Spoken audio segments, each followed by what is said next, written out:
Ajnana timirandasya Jnanam jana shalakaya Chaksurun militam yena Tasmai Shri Gurave Namaha Nama Om Vishnu Padaya Krishna Prestaya Bhutale Srimate Bhakti Vedanta Swami Niti Namine Namaste Saraswati Deve Gauravani Pracharine Nirvishesha Shunyavadi Pashyatya Deshotarine Jai Shri Krishna Chaitanya Prabhu Nityananda Shri Advaita Gadadhar Shivasadi Gaura Bhakta Vrinda Jai Shri Krishna Chaitanya Prabhu Nityananda Shri Advaita Gadadhar Shivasadi Gaura Bhakta Vrinda Shri Krishna Chaitanya Prabhu Nityananda Shri Advaita Gadadhar Shivasadi Gaur Bhakta Vrinda Hare Krishna Krishna Krishna Hare Hare Hare Rama Hare Rama Rama Rama Hare Hare Hare Krishna Krishna Krishna Hare Hare Hare Rama Rama Rama Hare Hare Hare Krishna Krishna Krishna Hare Hare Hare Rama Rama Rama Hare Hare Hare Krishna Krishna Hare Hare Hare Rama Rama Rama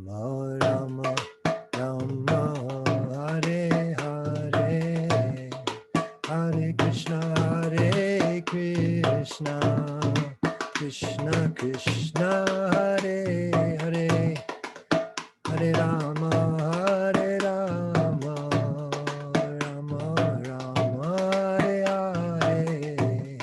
Hare Hare Krishna Krishna Hare Hare Hare Rama Rama Rama Hare Hare Hare Krishna Krishna Hare Hare Hare Rama Rama Rama Hare Hare Hare Krishna Krishna Hare Hare Hare Rama Rama Rama Hare Hare Hare Krishna Krishna Hare Hare Hare Rama Rama Hare Hare. Jai Om Vishnupad Puraman Supiripad Kacharja Stotra Sri Srimad A.C. Bhakti Vedanta Swami Maharaj Prabhupada Ki Jai Ananta Koti Vaishnavrinda Ki Jai Nama Acharya Sridhar Haridas Thakur Ki Jai Prem Sakaho Shri Krishna Chaitanya Prabhu Nityananda Shri Advaita Gadadhar Shiva Sadi Gaur Bhaktivinoda Ki Jai. Sri Sri Radha Krishna Gopinath Sham Kun Radha Kunigiri Govardhan Ki Jai. Vrindavan Dham Ki Jai, Navadip Dham Ki Jai, Jagannath Puri Ki Jai, Ganga Mai Ki Jai, Jamuna Mai Ki Jai, Tulsi Devi Ki Jai, Bhakti Devi Ki Jai, Samaveta Bhakta Vrinda Ki Jai. All glories to the assembled devotees. All glories to the assembled devotees. All glories to the assembled devotees. Gaur Premanande, Hari Hari Bol.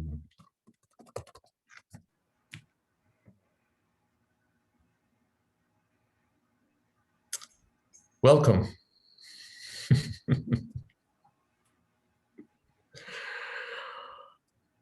Om Jnana Timirandhasya Gyananjana Shalakaya Chakshurn Militam Jaina Tasmai Shri Gurave Namaha. Shri Chaitanya Manopistam Sthapitam Jaina Bhutale Swayam Rupakoda Mahyam Datati Shapadantikam. Vande Hang Shri Guru Shri Jatapadakamalang Shri Gurun Vaishnavaamscha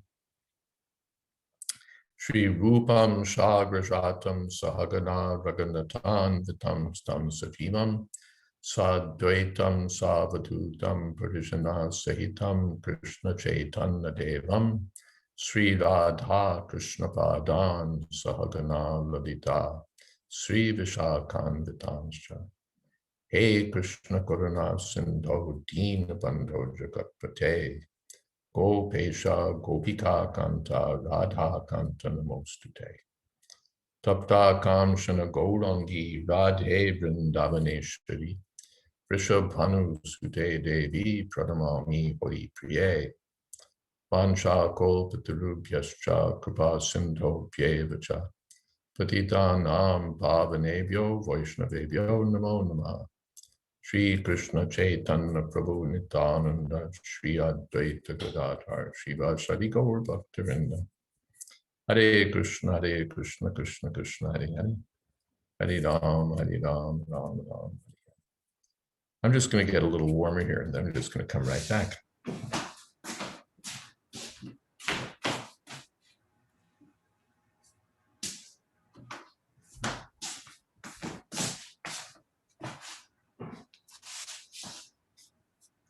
That's better.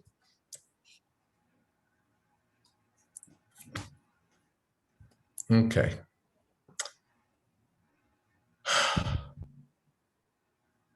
Yasman nod vijate loko, lokan nod vijate chayaha. Harsha marsha payod vegar, suyukta sasuki naraha. Bhagavad Gita. Where is that? Somewhere in Bhagavad Gita. Yasman nod vijate loko. Lokan, one who doesn't cause agitation for anyone else and who's not agitated by anyone else. Harsha marsha payod vegar, and who's not affected by the force of harsha or happiness or distress. Sayukta, he's Krishna conscious. Sasuki naraha, and he's a happy man. Bhagavad Gita. As it is. Highly recommended reading for the whole world. Any questions today?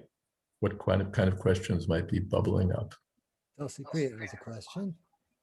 Okay. I have a question about that. That has struck me before because it seems to be describing a certain personality trait and not like a moral behavior. Like, we tend to think of God being pleased with us when we do good, not when we're peaceful and undisturbed and happy. And I'm just wondering, is this supposed to be understood that only if you're Krishna conscious can you be peaceful and undisturbed and not cause disturbance to others? Or is that a sign of some level of Krishna consciousness in and of itself, even if you're not necessarily focused on Krishna consciousness. I'm not sure if that makes sense. Yeah, it makes sense. Of course, the way Srila Prabhupada always reads every verse, this is a sign of a Krishna conscious person. No one else is actually yukta. Yukta means connected to Krishna. No one else can be perfectly situated in indifference to happiness and distress, and so on. And let's see, it's Bhagavad Gita 12:15. Maybe we'll look at that just to see what Prabhupada comments. 12:15. Yes.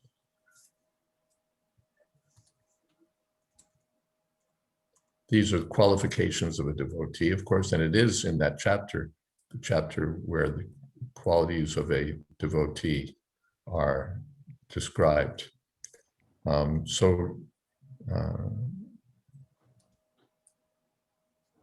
Yeah, so this is right in the midst of the discussion of not in the midst actually, but just in the beginning. No, in the midst. In the midst of the discussion of the qualities of Madbhakta, my devotee. So it's understood, therefore, that this is characteristic of a devotee.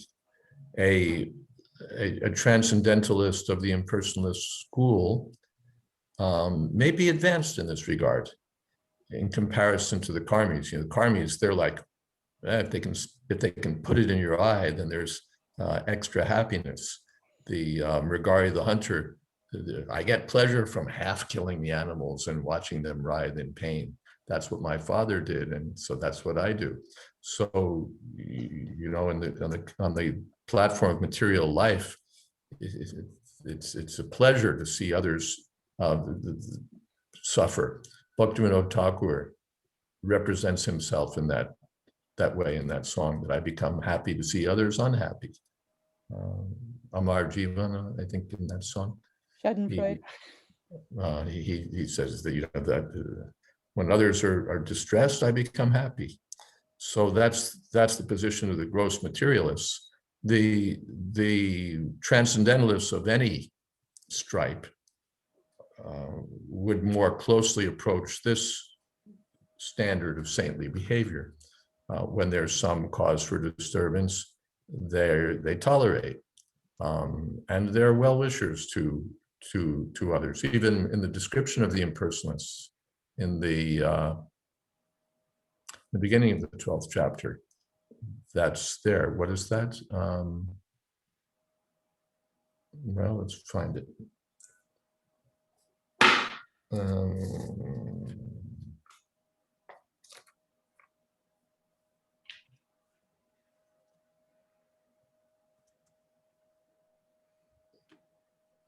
Yechakshuram anirdesham avyaktam paryupasate sarvatragama cha kutastam adriladam shubham. Those who are the impersonalists, fixed on the impersonal feature of the absolute truth. Saniyam yandriya gramam, controlling their senses on every side. Sarvatra samabudhayaha, equal toward all. Te prapnuvan vanti mameva sarvabhuta hiterita.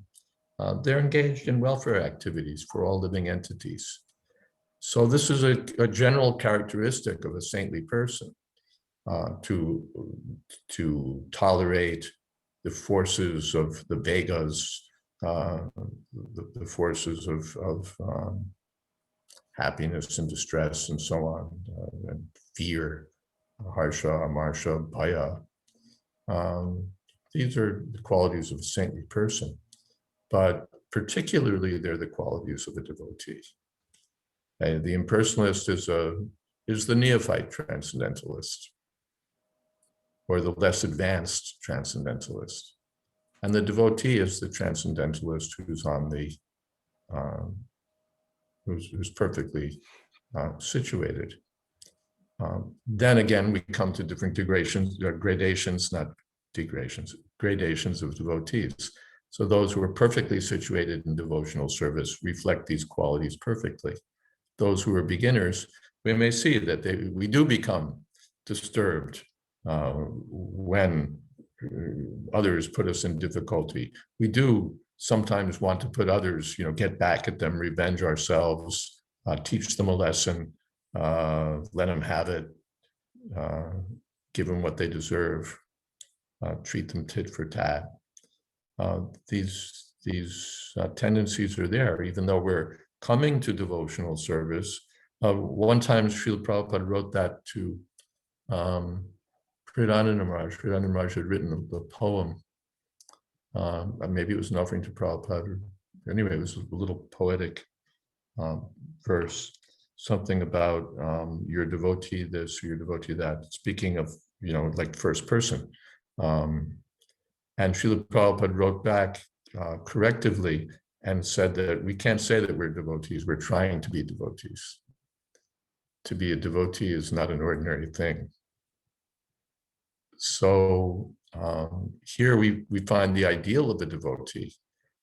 So as practicing devotees, this is what we should aspire for. This is what we should aspire for. And yeah, this is what we should aspire for. Is that okay? Does that? That's fine. I have a follow-up question, if I may. And of course, yasyasti bhaktir bhagavat kinchana. If one actually becomes a pure devotee of Krishna, all these good qualities automatically develop. Yes, go ahead, follow-up question. So my follow-up question is from the fourth canto, when in the pastime of Prahlad and Hiranyakashipu getting killed by Lord Nrsingadev, all the great saintly sages immediately cried, kill him, he is the most dreadful, sinful person. If he lives, he will certainly turn the whole world into ashes in no time. And Prabhupada's purport says saintly persons are generally very kind to all kinds of living entities, but they are not unhappy when a serpent or a scorpion is killed.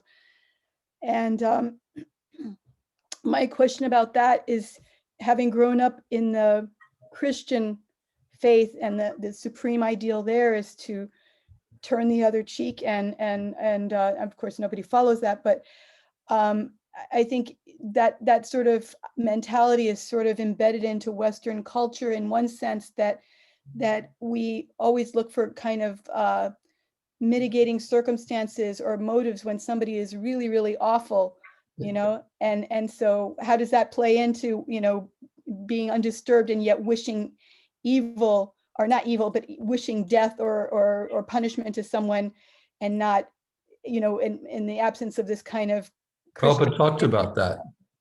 He in regard to this verse, he related an incident from his own life where he was at the Gaudiya Math, and someone called up to his Guru Maharaj that there's a snake here. What should we do? And his Guru Maharaj said, kill it. And so the ashram inmates chased it down and killed. I saw how it's done actually at our Govardhan ashram. They know that the snake is in a particular place, so they take a stick and they start beating the ground so that the snake feels it, and he knows they're after me, and sooner or later he appears, and then they smash him with the stick. So Prabhupada saw that the snake is going here and there, and he was very much afraid, and they killed it. And he said that I was wondering that, Guru Maharaj is a saintly person. Why is he ordering the snake killed? Even Prabhupada did nothing to do with Christianity. He was just, why is Guru Maharaj, as a sadhu, why is he having the snake killed? He said, but then I read this verse where Prahlad Maharaj is saying that even a sadhu is pleased to see a snake or a scorpion killed. And I understood the reasoning given is that what is that, sarpa krura? That the snake is so cruel that it bites without need. It causes death for other living entities. The scorpion causes death for others. So it's like the the judge who has the murderer hanged. It's for his own good and for the good of the people. It's not that the judge or the sadhu is vengeful. Although, who was it? Parikshit, not Parikshit Maharaj, Janamejaya, because the snake bird bit his father, Parikshit Maharaj. Janamejaya had started a yajna to kill all the snakes. But then I forget which sage advised him that no, don't do this. This is not right. Same thing with Dhruva Maharaj. That Yaksha killed his brother, so Dhruva Maharaj was retaliated, started killing the Yakshas like anything. But then the Yaksharaj, Kubera, and who was it? Brahma, I think, came and said, no, this is not your duty. That for the offense of one Yaksha, you're killing so many innocent Yakshas. So then, and they gave him relevant instructions at that time. So he agreed, yes, I should stop. So a saintly person or a devotee doesn't do these things, doesn't use violence just out of vengeance or uncontrolled anger or so on. But when he does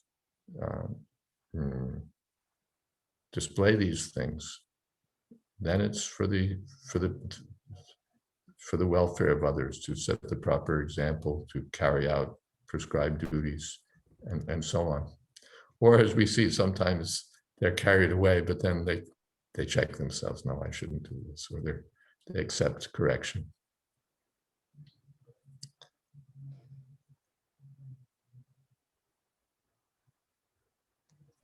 Let's see, and the story about the snake has been duly posted by Praveen. When I was in Allahabad, in my bed, there was a snake. I do not know how it came, but I informed to the servants, and they came with all stick immediately.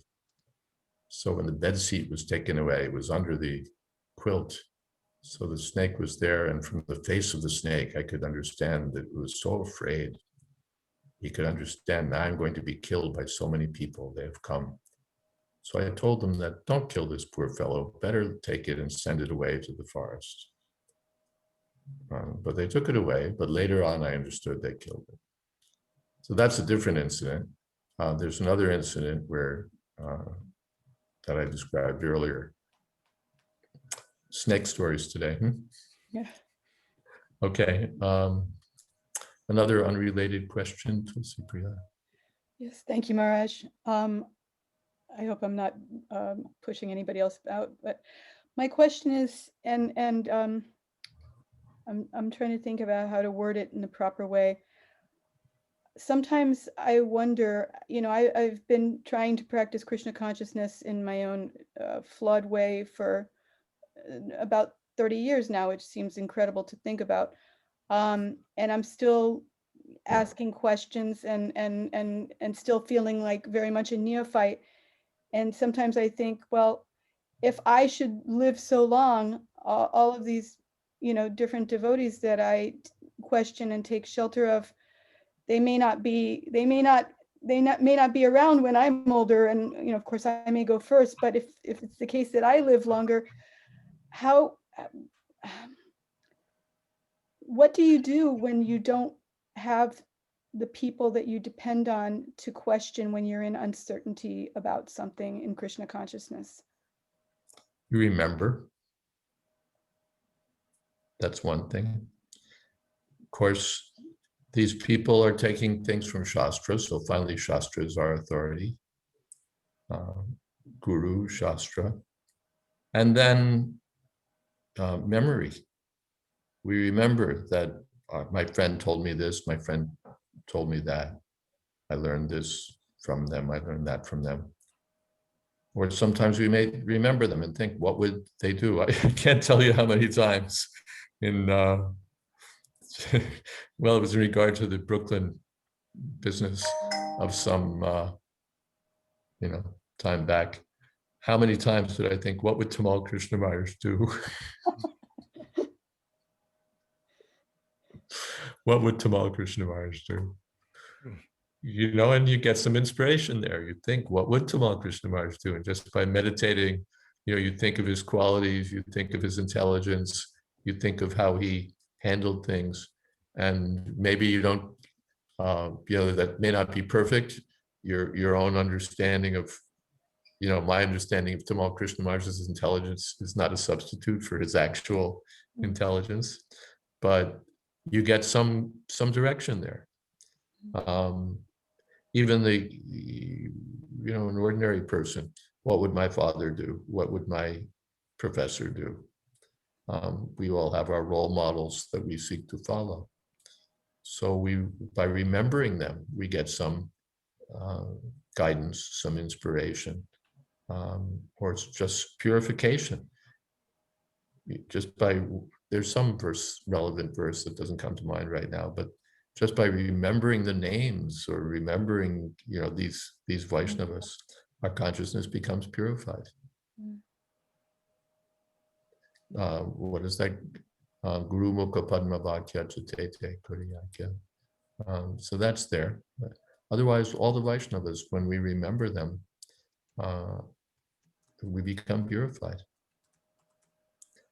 We have one godbrother, he's very serious about his japa.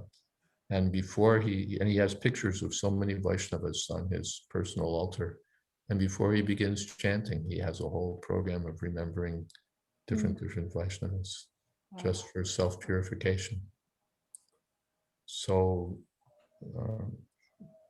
even when you think about it, how often we're all of these Vaishnavas, how much are we in touch with them face to face? But we remember them, we think about them. So, we also direct message them, but in their absence, we'll remember their instructions, their example, or just their Vaishnav qualities.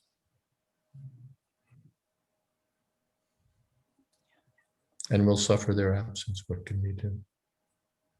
Yeah.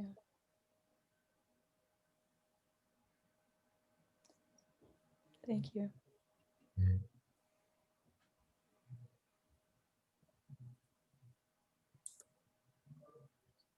Something else?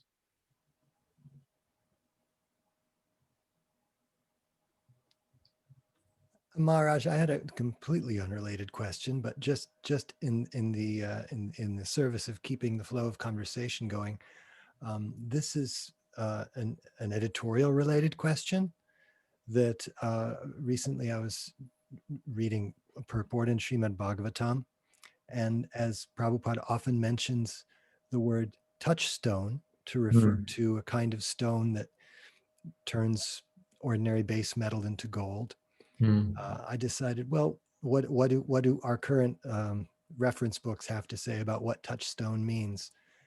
And to my surprise, I found that touchstone most commonly, if not always in contemporary usage, means a stone that's used to test the purity of gold, or metaphorically to sort out the validity of an argument or a quality of something or other.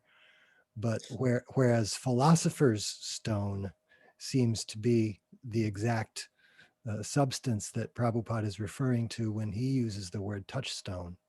Correct. That's in our BBT style guide, that's essentially what's said. Oh. The Monier-Williams dictionary defines Chintamani as thought gem. And it defines that as a fabulous gem supposed to yield its possessor all desires. So that's what it is. It's, of course, the touchstone means Chintamani, Chintamani, just by thinking. It's a thought gem, yeah. So, yes, a touchstone outside of ISKCON means a stone by which you can test to see whether something's gold or not. and Srila Prabhupada uses it to mean essentially philosopher's stone. And our editorial policy is we go with it. That's what Prabhupada said. We're not going to, rip up the floorboards at this point and turn that around. At least that was I think that's still the policy, although I'm not connected with it. I just want to throw in, it just occurred to me that people are constantly changing the meanings of words nowadays in ways that are, I mean, nobody cares really about touchstone anymore. So if we use it to mean that, I don't see the harm, whereas people are taking actual words every day and misusing them and saying, oh, well, language evolves and, and then the dictionary changes. Well, that is there. The most dictionaries these days are what they call descriptivist, which means that rather than prescribe what a word is supposed to mean, they take stock of how it's actually being used out there in the wild. And they may sometimes offer notes and guidance about what educated speakers do or what's used in edited prose as against ordinary speech. But the general tendency is to say, well, this is how people are using it. And as you say, knowledge evolves. So it may be that sometime in the future, touchstone will be accepted the way we use it. And devotees will be an acceptable pronunciation in society at large, and all sorts of other things that we do that we've picked up from Prabhupada will be accepted, maybe with a little note, Krishna consciousness, and then they have that for, what is it, that Christian sect? Christian Science, the Christian Science has different definitions of words that are definitions unique to Christian Science, like mind and God, they define them very differently. So the dictionary, they've achieved enough, Christian Science has achieved enough cred, I guess you'd call it, so that the dictionary says, okay, this is what it means in Christian Science. So who knows, maybe in the future we'll have an influence there in the dictionary. Meanwhile, we've just noted, at least in our style guide, that in case you wanted to know, this is what it is. I should have looked there to begin with. Thank you very much. Krishna. There are a few words like that.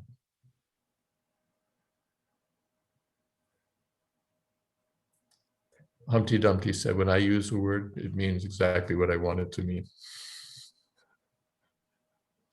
Or words to that effect.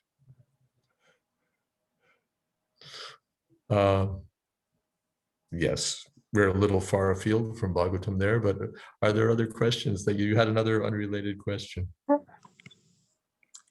Or someone else might. Hare Krishna. Hare Krishna. Haribol. Haribol. Hare Krishna. Krishna, going back to Tulsi Priya's question about taking guidance from devotees and then having them disappear and then feeling that separation. What I'm seeing there is it's not a disaster because Krishna sends more help.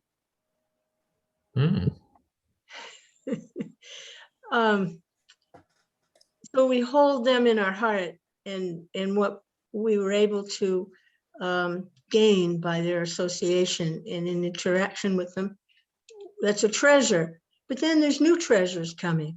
At least I'm seeing like that. Maybe I'll be disappointed at some point, but right now I'm pretty happy about it. That's a very nice thought.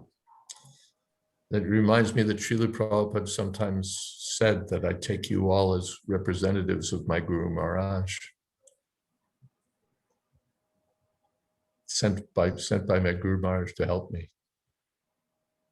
So Prabhupada would even take advice from his less advanced disciples. What do you think? What do you think? Sometimes, just to test them, But sometimes I think he was, generally wanted to know, what is your opinion? What should we do? So that's there. That's there. But the even who was it? The spiritual master appeared before Bilamangala Thakur as Chintamani the prostitute. And oh, Bilamangala Thakur, if only you had such attachment for Krishna. And he was shocked. Yes, if only I had such attachment for Krishna. So he took it that his Guru Maharaj was speaking to him through Chintamani, and he acknowledged her role as Shiksha Guru. So that may happen, that our spiritual master may, or Vaishnavas may speak to us in a particular way, may come to us in a dream sometime, although dreams are notorious for unreliability, but sometimes they're accepted when the dream is in line with the actual instructions given during the spiritual master's lifetime, when they're in line with Shastra and so on. Kaviraj Goswami and Nityananda Prabhu appeared before him in a dream. Prabhupada's Guru Maharaj appeared before him in a dream. So sometimes in dreams, sometimes in the words of others, sometimes in some circumstance that reminds us of what the spiritual master told us. And sometimes yes, through the new people who come to instruct us, to guide us, to inspire us. That's a lovely thought, really, that it's Krishna really who's appearing to us in all these different ways. Krishna and his energies, his agents. So to have that kindness descend upon us is a blessing.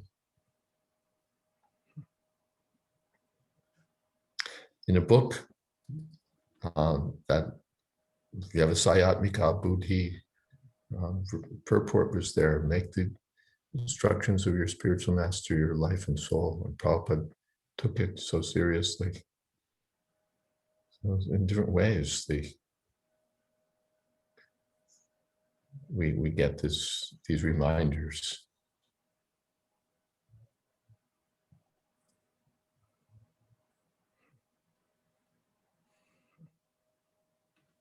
Haridas says, Srila Prabhupada once said, I do not know Krishna. I only know my Guru Maharaj. That was when he sat up in the hospital bed in the early days in New York. He also seems to have always known Krishna from the earliest childhood days.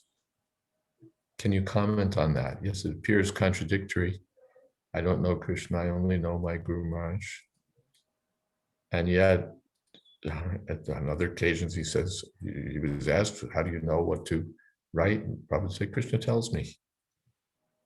And then Rameshwar Prabhu stepped in to explain to the reporter that Srila Prabhupada is coming in a line of gurus, and so everything he says is authorized because he's taking Krishna's message as it. Prabhupada said, no, Krishna tells me. In New York, Krishna tells me. So both things are there. I would read this, I suppose, as Srila Prabhupada thinking in different ways.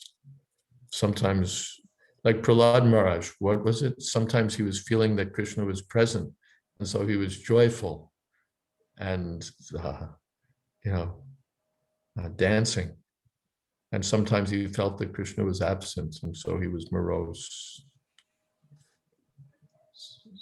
Shunyayatam Jagat Sarvam. These different moods are there. Well, in the mood of humility, I don't know Krishna, I just know my Guru Maharaj.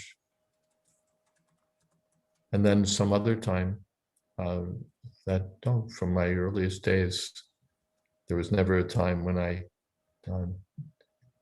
didn't think of Krishna.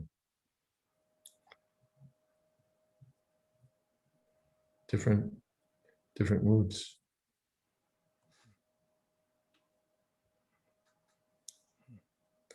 Thank you. glad it makes some sense.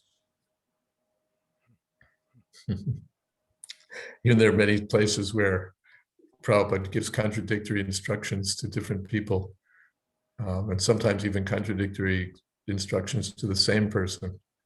And he's entitled. There's some story, if the spiritual master says it's a rope, then you accept it as a rope. If he says it's a snake, you accept it as a snake. If he says it's a rope again, you accept it as a rope. Sometimes Prabhupada gave different instructions also. Or the same argument that he would prod the disciples. So what is your answer to some question, philosophical or whatever? And they would give some answer and Prabhupada would reject it. And then he'd finally accept some particular answer. And then 2 years later, he'd ask the same question and the disciple who'd been there would remember and give the answer Prabhupada accepted. Prabhupada would reject the same answer. And perhaps accept one of the ones he'd previously rejected.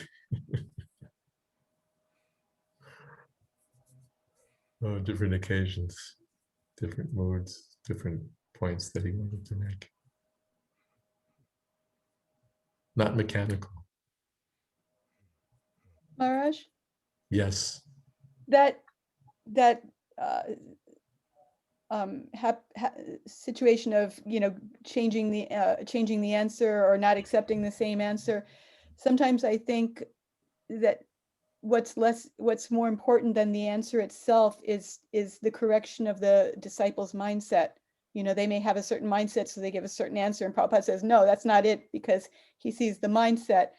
And then maybe he gives the correct answer later, but the same mindset is there. No, you're still wrong, and yeah. What is, some days we can't do anything right. Yes. Atina has a question. Hare Krishna Maharaj, Dandavat Pranams.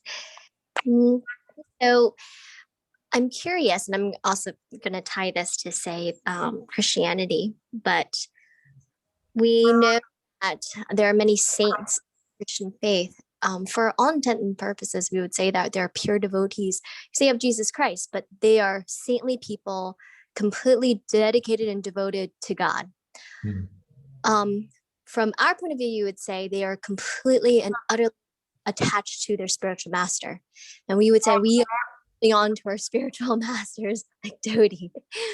So there's a joke, for disciples, like you latch onto your spiritual masters, like Leg or Dodi, never like let them go. Like you're always attached to your spiritual master.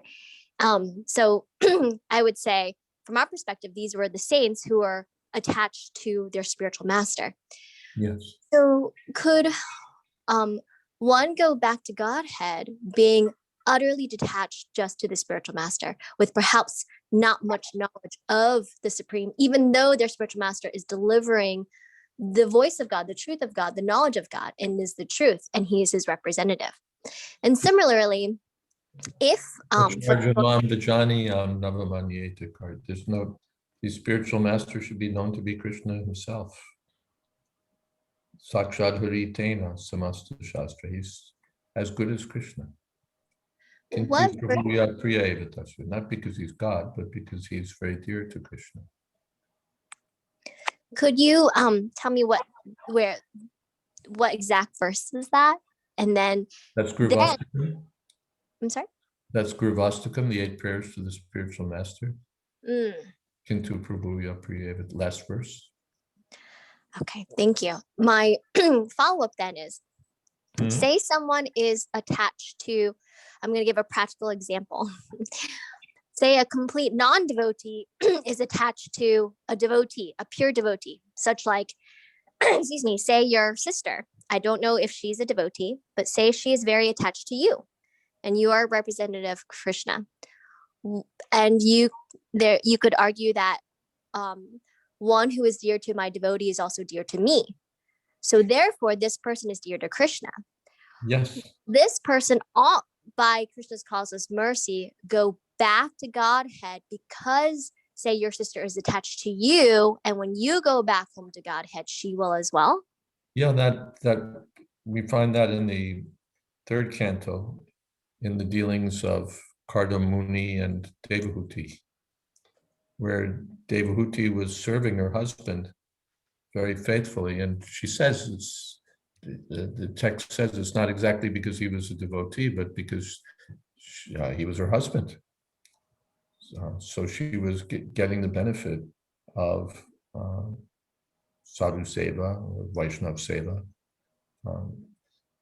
In a general way, it's said that the Prabhupada sometimes says that about wives generally. If the husband is a pure devotee and the wife serves the husband faithfully, then the husband goes back to Godhead because he's thinking of Krishna, and the wife goes back to Godhead because she's thinking of the husband. So that's there. So if we think of, Krishna says, one who remembers me at the time of death, antakale jamameva smaran mukva. But if we remember, oh no, I remembered my spiritual master at the time of death, and I was supposed to remember Krishna. No, then you'll attain the same destination. Kintu prabhuya priya eva tasya. Vande Guru Shri Charanara. Thank you. That is key. I heard once that if you think of Srila Prabhupada and remember him at the time of death, you will, it was a trick question or like a little quiz. What is, how, I forget how it's structured, but essentially you will go back to Godhead because where's Srila Prabhupada? You go to your destination. So if you think of Srila Prabhupada, he's already in the spiritual world. So you also go to the spiritual world. So then it is true that if, say, one who is not a devotee at all, but is attached to a pure devotee, not even knowingly, and just thinks of that. That's what Devahuti said, that she, I served you, but I didn't realize, who you were. I was just serving you.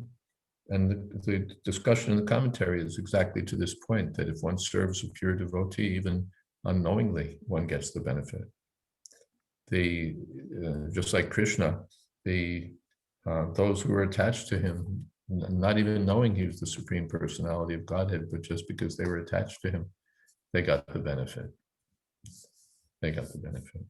So one may know or not know, but if one serves a pure devotee, that can give one the highest achievement. Definitely. And what do we know? But if the spiritual master is pleased, then Krishna is pleased. Thank you.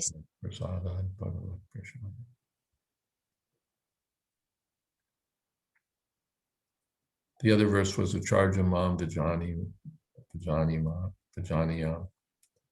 The Acharya represents myself. He's not different from me. One should know him to be my very self.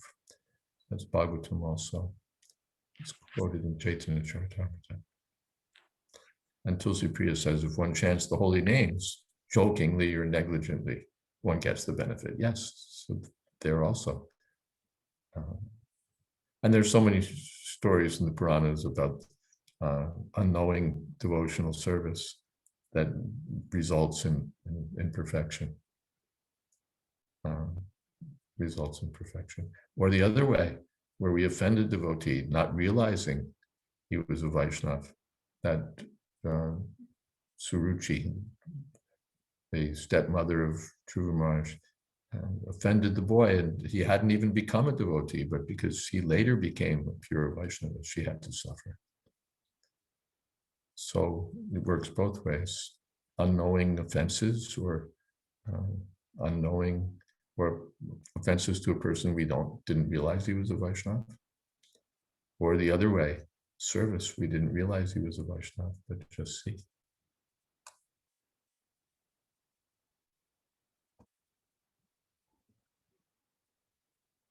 Yeah, and Praveen, I think it's Praveen. This chat box has been busy. Let me catch up with it. Extend.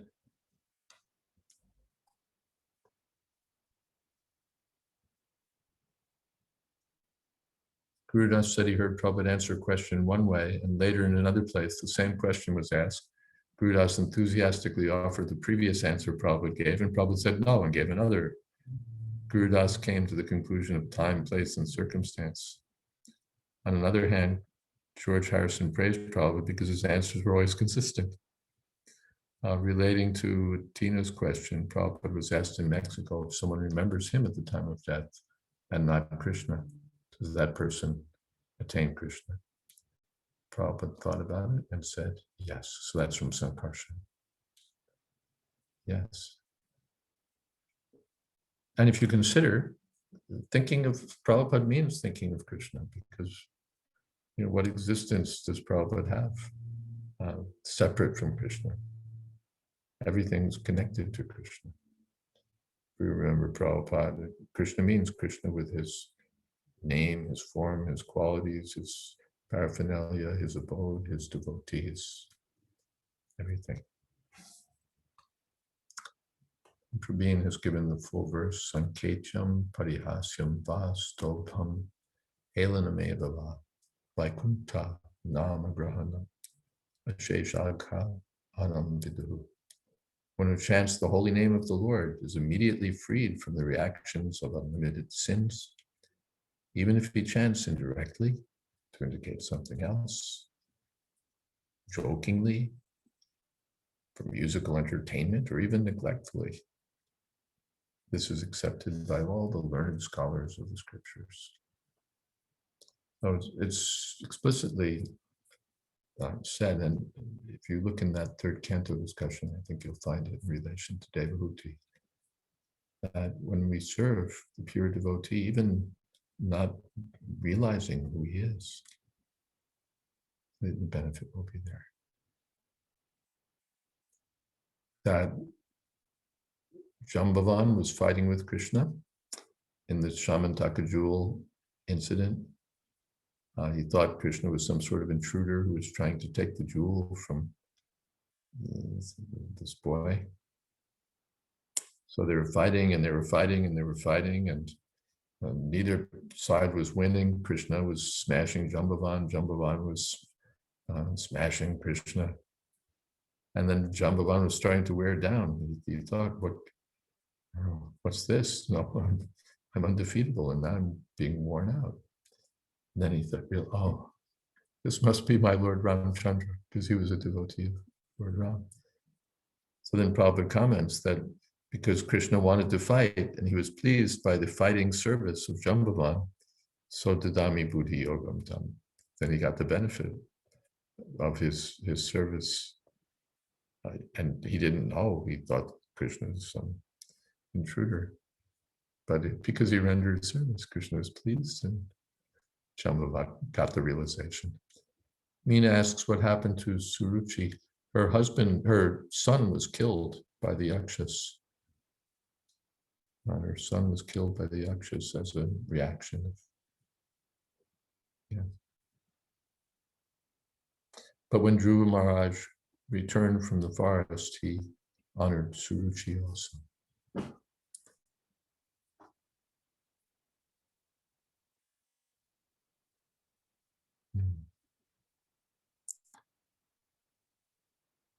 Any other questions? We do have a few minutes left.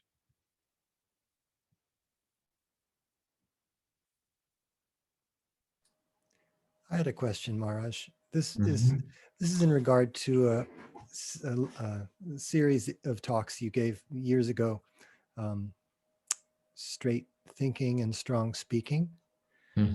And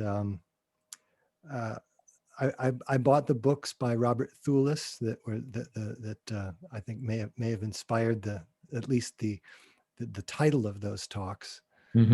And one thing I've thought a lot about, recently you were talking about how to be a genuine preacher, it requires great humility. And I've just noticed in myself a tendency to be very hot-headed. And my favorite section of the Bhagavad Gita used to be Prabhupada speaks out, because I would just love to hear Prabhupada smash people and just destroy their arguments with his strong and clear arguments.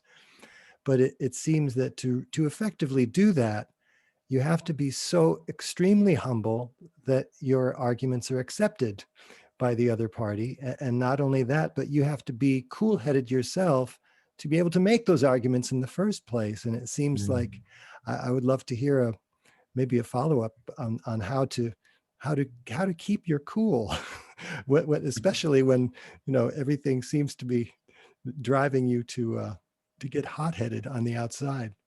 I don't know if I'm the person to write the follow-up. I was just thinking about that this morning in relation to some occasions where I failed. Sometimes I succeeded, perhaps, and sometimes I failed. I think Vaisheshika Prabhu should write that one. He's sort of my role model for that. Or Chaitanya Mahaprabhu is really our role model. Along Vaisheshika Prabhu too, but Chaitanya Mahaprabhu, Amani Namanadena, sitting and listening to Sarvabhauma Bhattacharya explaining nonsense for so many days. Or how he dealt with Keshav Kashmiri. He just tore apart all of his learning. And then he was so sweet of speech that, well, even Kalidas, the greatest Sanskrit poet, and others, sometimes there's some irregularity in their writing. So he was so sweet about it. Even Krishna, after smashing the Kaliya serpent, he was very sweet of speech. So I was thinking, some people are gifted that way. Indra Maharaj, my goodness, he has such a gift of sweet speech, and just you could melt by how polite he is, how sweet he is in his speech, how respectful, how compassionate. You could just melt, regardless of the particulars of what he says. The heart is so sweet that one can easily be won over. And just to be argumentative and especially to push an argument beyond need. It's not enough that we defeat you, but we have to walk all over you. Not knowing when to pull back, not knowing when to say enough is enough. That requires Krishna consciousness, a saintly heart, and self-control also. And of course, some of us, by our nature, we're a little more combative, and some of us by nature are a little more gentle. Yeah. So, yeah, Prabhupada sometimes not only sounded hot in arguments, he was hot in arguments. Prabhupada wasn't all peaches and cream by any means. He would really smash people sometimes. And Ravindra Prabhu tells that story of someone that Prabhupada smashed, I think at an airport. He just totally knocked everything out of the guy. And then years later, that person totally accepted everything Prabhupada said and became Krishna conscious. So, even if you get smoked by Srila Prabhupada, toasted, or other such words, even if he chews you out, that's your good fortune. But we should try to cultivate that attitude, and others will appreciate it also. They'll see the saintly behavior, or they'll see how attached you are to just winning. Our point is not to win, but to win over. So, yeah. There's an expression that Vaisheshika Prabhu has used on various occasions to leave the air clean. At the end, you don't want to just leave in an infernal swirl of smoke and flames, but you try to disengage in such a way that everyone feels satisfied. That's a general rule of thumb. Sometimes Prabhupada, as noted by Prabhin, sometimes Prabhupada was just, fire. And there was no mitigation. There was no there. There was no pat on the back or anything, just like a skewer in the heart. But we're not Prabhupada, and we should. And that's another thing, actually, that sometimes if we try to imitate Prabhupada, Prabhupada had a standing that we don't have.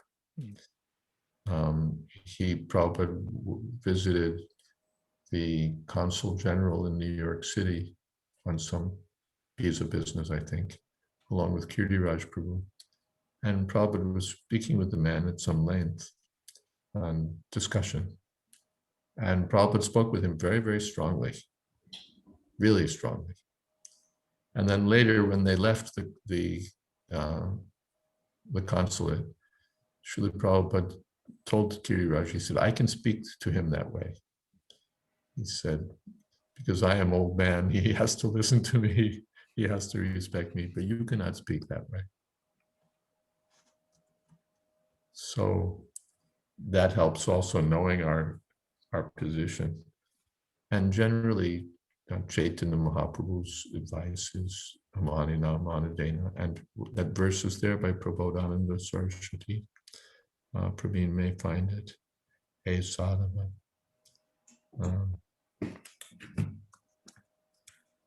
Let's see. Maybe even I'll find it. Who knows? Stranger things have happened.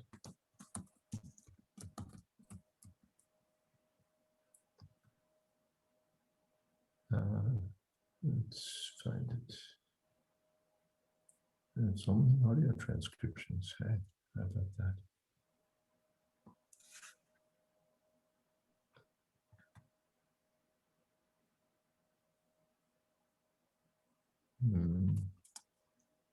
Tante nidhaya trinakam padayor nipatya kaku shatam kritva chaham bhavini. Hey sadhava. Probably just quotes it in pieces, but I'm taking a straw between my teeth and I'm flattering you and falling at your feet, padayor nipatya, and flattering you in thousands of ways. Hey sadhava, oh saintly person, please give up. Oh, there it is. Okay, thank you. Dante, I knew I could depend on Praveen for this. Dante nithaya trinakam padayor nipatya kaku shatam kritva cham pravimi he sadhava no pravimi he sadhava sakalam eva nihaya durad. I said no. Dante nithaya trinakam padayor nipatya kaku shatam kritva chaham pravimi. E sadhava sakalameva nihaya durad chaitanya chandra charane kurutam ragam. Yes. Well, you're a saintly person. I'm flattering you in thousands of ways now. Give up all your nonsense and surrender at the lotus feet of Chaitanya Mahaprabhu. And Haridas quotes Vaisheshika's #1 rule of book distribution, as mentioned in our family business, is to leave everyone with a good impression. So we'll leave everyone, I don't know with a good impression or not, but we're trying to end on time. The Tuaco channel has restarted their Thursday evening 8 o'clock program. So if you like, you can join there. And thank you all very much for Maharaj, your questions and your comments. Yes. I just wanted to say, because you had mentioned Ravindra Sruprabhu, and I know that the prayers of the sadhus are always welcome. He was on a short walk yesterday, had some shortness of breath, and went into the hospital. So we're waiting to hear back. He had some pulmonary embolism that was he's under observation, so he's in good spirits. But I just wanted you and our attendees to know about that, so that their good wishes might be sought. Thank you. Thank you. Yes, so we can keep Rabindra Swarup Prabhu in our thoughts. And keep me updated if you will, okay, Kendra? Okay. Okay, thank you all very much for your company. Jai. Krishna. Srila Prabhupada ki jai.